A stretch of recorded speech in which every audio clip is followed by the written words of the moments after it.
Now let's go over and speak with our next newsmaker guest, who is standing by, GERALD CELENTE. And many of you already know Gerald. He is a very powerful and impassioned voice going up against the official economists and the official experts. And today I've asked him to take an issue not against Krugman, the Nobel Prize winning columnist for the New York Times, but rather the fact that 2 years and 2 months ago on this program, we spent 1 hour, GERALD CELENTE and myself, discussing the likely outcome of bailouts, austerity programs, the politics of going on in the Eurozone, the 27 nations of the Eurozone, the 17 use their currency.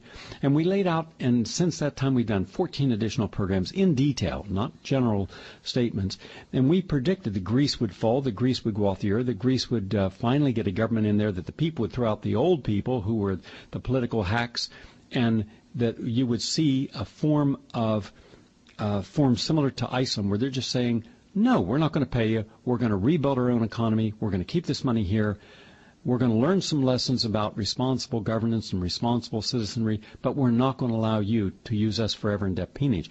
GERALD CELENTE said that on this show, but the world didn't hear that, and the New York Times didn't print it. But today, when Paul Krugman says, ooh, really bad things are happening in Greece, and quote, apocalypse fairly soon, GERALD CELENTE, nice to have you with us. Oh, it's always great being on with you. Thank you, Gary. I don't want to include any of my guests in supporting or challenging anything I said before, but I just want the people to know any conversation I have with Les Leopold, we're starting fresh with this one. Let's take a look. I want you to take a look uninterrupted of what you see Krugman saying. Apocalypse fairly soon. Wall Street saying, we hope not. All the banks and our government saying they better not, and then the reality of what you're likely to see happen in Greece, and then Ireland, Spain, Italy, Portugal, Slovakia. Your turn. Well, in reading Krugman's piece, he begins with, suddenly it has become easy to see how the euro, that grand, flawed experiment in monetary union without political union, could come apart at the seams. Suddenly? Suddenly for who? For a blind person to see it?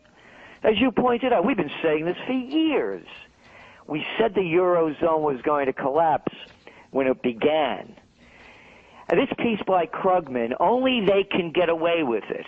It's the same club. They're wrong time after time after time, and yet they come out and make a statement, and everybody listens. Apocalypse fairly soon? No, Junior. Apocalypse now. If you're living in Spain, and you're one of the 25% plus that are unemployed, if you're one of the 50% plus young adult unemployed, it's apocalypse now. If you live in Greece, if you live in Portugal, if you live in Italy, Ireland, if you live in Lithuania, Hungary, Romania, Bulgaria, if you live in any part of the world that's going through this, it's apocalypse now. And by the time they see it coming, it's too late. And this thing is just, I mean, the language is kiddie crap. You know, and he talks about things, you know, that we have to hope for this and hope for that. Yeah, how about hope and change? And the only thing that he's right about, when he says Europe's answer has been austerity, savage spending cuts in an attempt to reassure bond markets.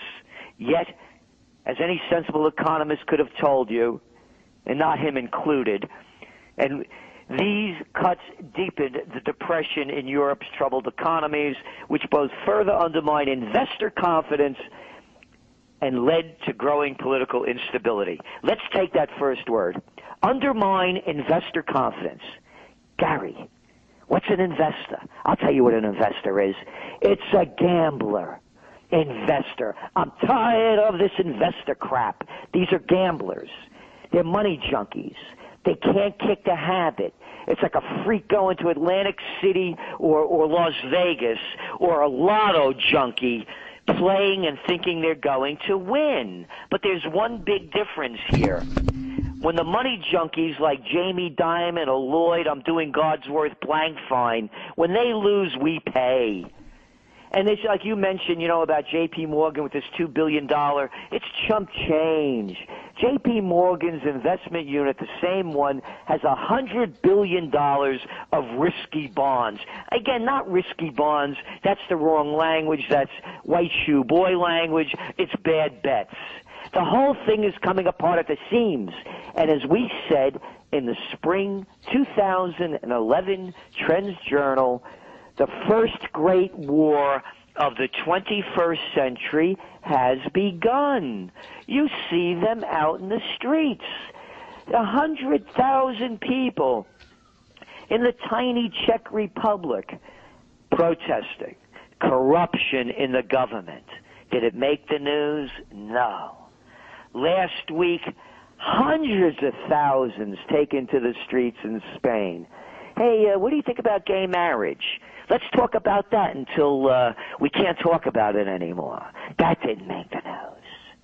Every day there are suicides in Italy and Greece and all these countries at record levels, robberies. It's falling apart. It's war. It's class warfare. And this is what's going on. There is no saving the European Union. We said it when it began. It began when it was the beginning of globalization. You and I and those old enough to remember in the 1970s and 80s and early 90s, it was up until 1991, there was no Russia. When the Berlin Wall fall, 89, everything was locked behind the Iron Curtain. There was no globalization. China, everybody thought of China, they thought of Mao and rickshaws. There was no China. India, forget India. The only thing people knew about India was Gandhi. Brazil, what brick nations? Who cared? Didn't exist. In other words, they created globalization so the money junkies could consolidate it all and make it easy with the Eurozone. And we said that at this high point of globalization, yeah, it looks fine. But as soon as it starts breaking down, the whole thing will break apart with it. And now, the frauds out there, these so-called economists, who are saying that it would be a disaster if the Greeks fell out of the Eurozone. You know what they're chatting now? Oh, it won't be that bad. Greece is only 2% of the GDP of the European Monetary Union.